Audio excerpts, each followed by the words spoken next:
Okay sa aking mga followers, no, sa kasamahan ko sa TH, baka ang iyong negosyo magbinta ng prutas. May mga lansunis ako dito, mga bro.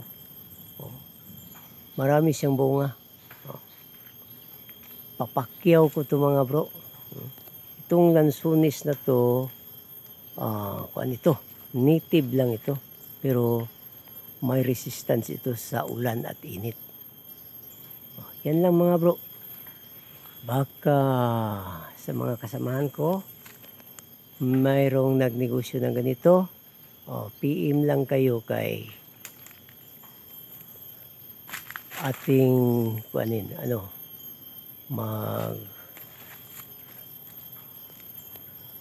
tayo sa presyuhan ito. Yan ang mga bro, ang puno niya, mga bro, medyo malaki na pero hindi siya Tsaka may durian naman dito. Yan lang, mga bro, salamat.